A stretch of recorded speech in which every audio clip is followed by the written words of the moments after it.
Photo तुमचा photo असं एकत्र करून फोटो लागलेले आहेत. तुम्ही कसं बघता? तुम्ही भाजपच्याकडे जात आहेत का राष्ट्रवादीकडे आहात? त्या फोटोंमुळे संभ्रम तयार होतोय लोकांच्या मनात.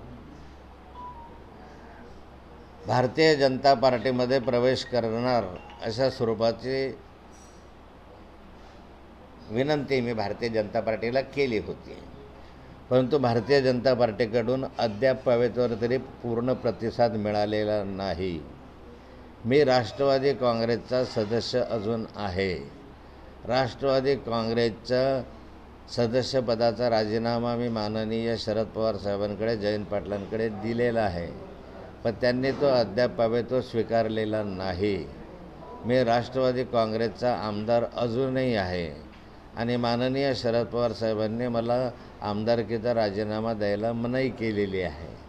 अशा स्थितीमध्ये मी आज आहे, पण मी काही दिवस आणखी भारतीय जनता पार्टीची वाट पाहिल, तर माझा मूळ पक्ष नाही तर राष्ट्रवादी आहे तो जॉईन करून मी परत राष्ट्रवादीमध्ये उत्साहानं काम करेल.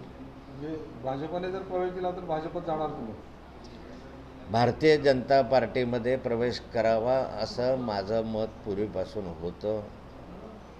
काही कारणं त्याचे होते, त्या कारणांची मीमांसा मी माननीय जयंत पाटील आणि शरद पवार साहेबांकडे केली. माझ्या काही अडचणी होत्या आणि त्या माध्यमातून मला भारतीय जनता पार्टी जॉईन करावं असं वाटलं होतं. पण आता या अशा स्थितीमध्ये मला आता विचार करावा लागेल. भारतीय जनता पार्टीचा फार काही चांगला प्रतिसाद मिळत नाही आहे आणि त्यामुळे आता राजकीय भवितव्यासाठी मला कुठला तरी निर्णय घेणं आवश्यक आहे आणि तो निर्णय मी या वाढदिवसाच्या दिवशी घेईल. हो, पण एक मध्यंतरी तुमचं जे वाक्य होतं की भाजपमध्ये माझा कधीच प्रवेश झालेला आहे.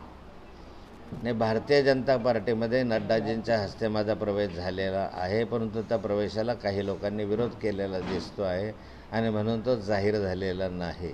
नाहीतर नड्डाजी, विनोद तावडे, रोहिणी रक्षाताई यांच्या उपस्थितीमध्ये नड्डाजींनी माझ्या गळ्यात मफलर टाकून माझा प्रवेश घेतलेला आहे. त्याचे फोटो पण त्यांनी काढलेले आहे, परंतु खाली त्याला विरोध झाला असावा, त्यामुळे माझा प्रवेश जाहीर होऊ शकलेला नाही आणि मला वाटतं की अशा स्थितीमध्ये आता भारतीय जनता पार्टीमध्ये राहणं योग्यही नाही.